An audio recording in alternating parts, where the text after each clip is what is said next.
What is going on, Colts Nation? Here's Jamal Lawrence. I'm Eric Smith, your co-host of the Colts Cast.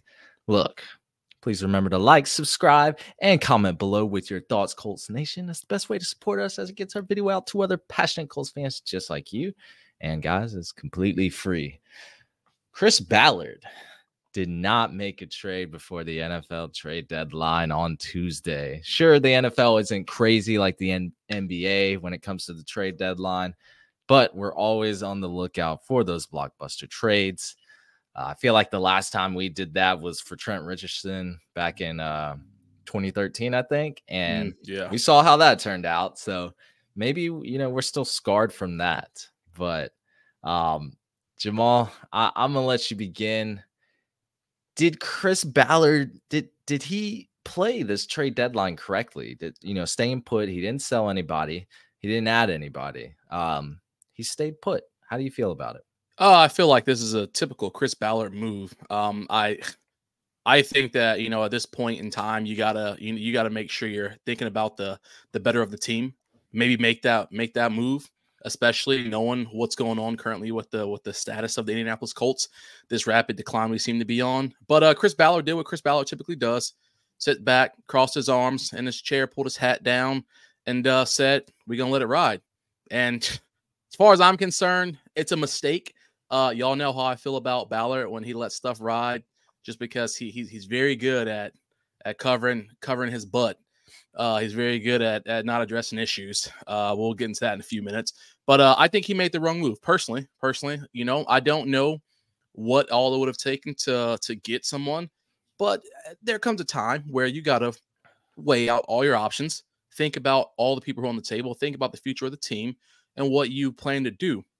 Now, if this were any other GM, I would probably say, maybe that's not the big case. Maybe we don't need to, maybe it's not that big of a deal. But I think just Nyheim Hines, we traded him last year at the deadline, but that's really one of the only moves that we ever made. And we only made that trade because he wanted to be out here. He didn't want to be here anymore. So, Ballard made something happen. We got Zach Moss. And, of course, that's turned out good for us. And a fifth-round pick. And a fifth-round pick, yes. Of course, that's turned out good for us. But that wasn't Gus Ballard. Yeah, because y'all said that was a bag of chips. If I remember correctly, a year ago, y'all said that was a Gus bag of chips trade. Yes, you're right. You're right. But, and I'll let you go in a second. But, again, like I said, Ballard didn't make that trade. Nyheim wanted to go. Not like Ballard said, hey, we got to get him out of here. But Nyheim wanted to go. So I'm not giving Ballard credit for that trade. I'm just not doing it, But go ahead, Eric. He wanted to go, but, I think Ballard made the best move possible, because if we would have kept him, he would have just walked. But anyway, that bag of chips, that's a great bag of chips, because Zach Moss is leading the NFL. Yeah. Well, not leading, second, but I think, second. He is currently second in the NFL in total rushing yards. So, what kind of bag of chips are those? I don't know. They're pristine. Yeah, But it sounds like you think we're in win now mode like that. So making a move usually entails win now, because when you look across the league, there were only about 7 trades that went down. I would say half of them are win now people, like the 49ers. They got Chase Young for a 3rd round pick. I remember I got killed for that, for saying he would go for a 3rd and 5th. But anyway, Jacksonville Jaguars, they traded. They traded for a guard, I believe. Who else? The Bills traded for a cornerback. So we had some teams trade. Detroit Lions also picked up Donovan People-Jones. So it was mostly, teams that needed a player now. They got this winning culture going on. They're trying to make a run in the playoffs. So, I definitely did. I protested for Patrick Surtain II, and not because we're in win now mode, but just for the future of our cornerback room. You add Patrick Surtain II for a 1st and 2nd round pick, and you don't have to worry about drafting another cornerback in the draft with your 1st or 2nd round pick. Yeah, it's going to cost a little bit, but you're getting a proven commodity in return.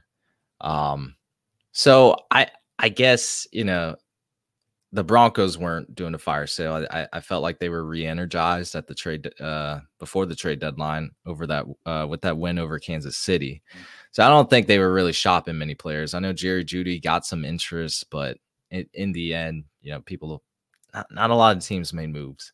So I guess we shouldn't be surprised. I know you're mad at Chris Ballard right now, but I guess we should be surprised that the Colts staying put. Not shook at all. We're getting further and further away from making the playoffs, but we also don't want to sell anybody right now because we want to stay competitive in Shane Steichen's first year. Anthony Richardson is out for the year, another buzzkill. Grover Stewart's out for you know, five more games, I think. 4 more games, 5 more games. I think it's 4 more, but I could be wrong. Yeah. I mean, can you blame him?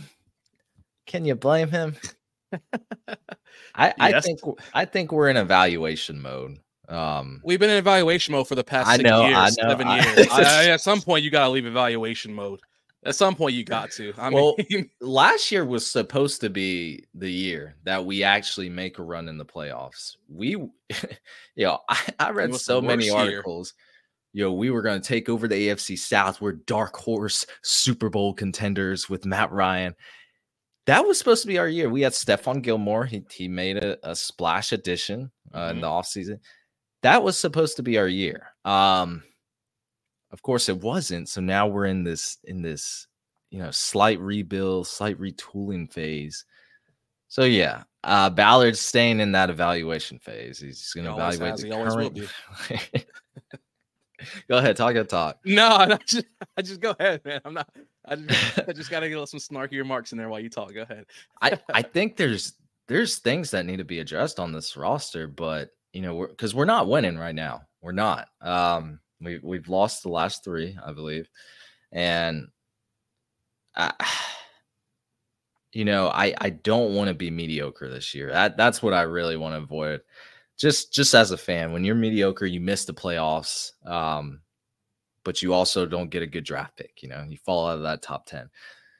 So, like, and I guess we'll talk about this on the pregame show a little bit more. But like this Panthers game, it's going to be a real turning point. But Ballard's being passive Ballard. You know, unless there's value, I mean, he's not going to make a huge move.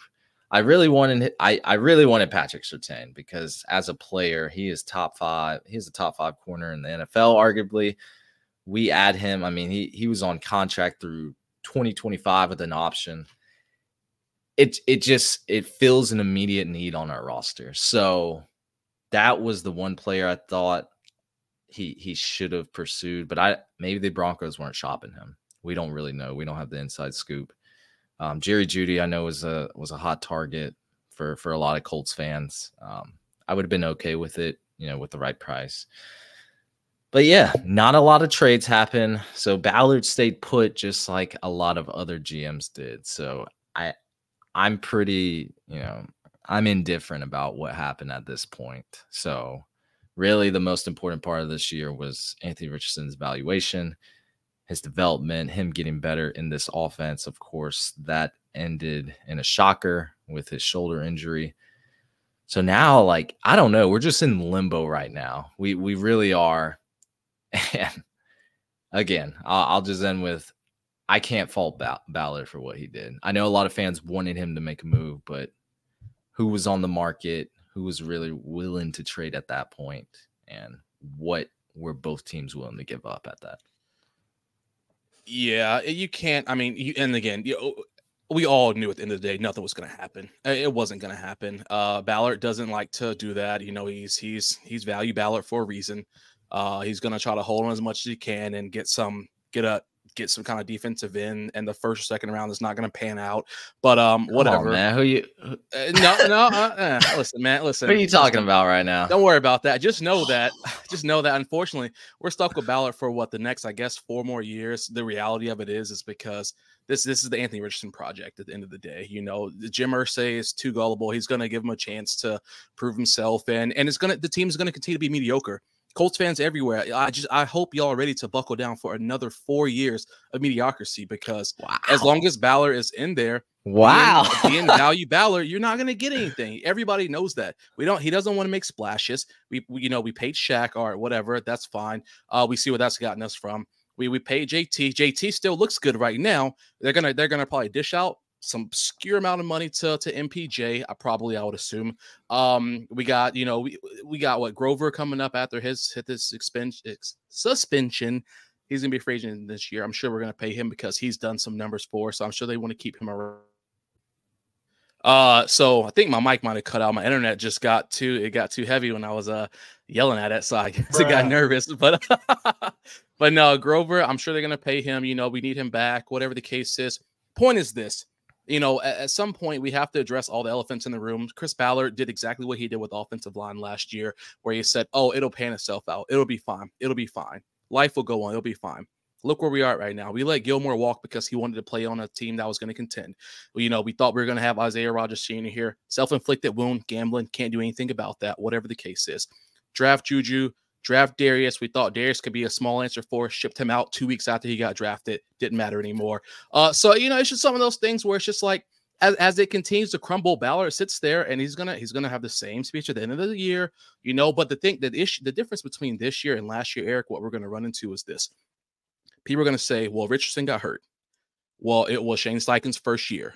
They're learning all this new stuff. So Ballard doesn't have to explain himself the same way he did last year, where he said, listen, guys, I messed up. It's my fault, whatever the case is. He doesn't have to play that card this year because there's so many other pieces to the puzzle that weren't there that it's going to give him a free pass. Again, none of what I'm saying truly matters at the end of the day because I know he's going to be there for the next 3-4 years, no matter what. But I don't know. Maybe Shane Steichen decides to get rid of Gus Bradley at the end of this year because it's not working out so well on the defensive side of the ball for that. But it all starts at the top with the owner and the GM, and the owner ain't going nowhere. GM still here. So that's my take on it. The offensive line, I mean, if we're being honest, it has panned out so far this season. They've been a top 10 unit. Bernard Raymond has taken an exceptional step up. Yeah. Will Fries has been better than he was last season. And the other three have been, when Braden Smith has played, they have been stellar. So I would say the Colts offensive line is back to where it should be. So that did pan out. Of course, we had some other lagging groups that you just mentioned. But I do want to give credit to where credit is due. The Colts do have a really good offensive line this year. So we have Quentin Nelson is playing back at normal Quentin Nelson level, so I expect that. We have Ryman, who was thrown to the Wolves, so of course he's playing a little bit better now because he didn't have a choice but to get better. We have Ryan Kelly, who is back in the build now after all his outside stuff that's going on, so I would expect him to be playing better because he missed so many games out last year. There was no consistency with that. And then we have Will Fries, of course, who again got thrown to the Wolves, so he had to figure it out as well. Braden Smith, we never said he was bad. We said he was good last year. So their line is where it's supposed to be. This is where we expect them to be. Chris Ballard didn't do anything to make this offensive line better. Let's be crystal clear about that. He didn't do anything to make this line better. So I'm not giving him credit for these boys playing to their potential. Like I said last year, Quentin Nelson's quote subpar year was a normal offensive guard's year. Now he's back to prime level. Ryan Kelly missed X amount of games last year for outside family issues. Now he's back playing this year, so he's getting his numbers back in. So I can't give Ballard credit for that. I personally, I can't. That's fine if everybody else wants to, or if you want to. That's fine. I'm not giving him credit for that, but he didn't make any moves, and it seemed like he didn't need to. They did figure themselves out with a new offensive line coach, a new head coach, new OC, things like that. So, and everything you just said that we're factoring, into Ryan Kelly's life, stuff like that. So, yeah, I didn't mean to misspoke on that one. But he didn't have to make any additions. So, yeah, we know you hate Chris Ballard. It's, just calling it how it is, man. Colts Gas fans know that. Well, that's our thoughts, guys. Please let us know what you think about what happened at the NFL trade deadline for the Indianapolis Colts. Were you surprised? Were you not? Who did you want to acquire? Who did you want to sell off? Things like that. We'd love to hear from you all. Jamal, you got anything else for us today? That's going to be it for us today. Hey, that's going to be it for us, everyone. Thank you for listening to the Colts Cast today. We're live on Apple Podcasts, Spotify, YouTube, or any platform you use to listen to podcasts. And we'll be back next time to give you some more Indianapolis Colts content. Take care. Take care.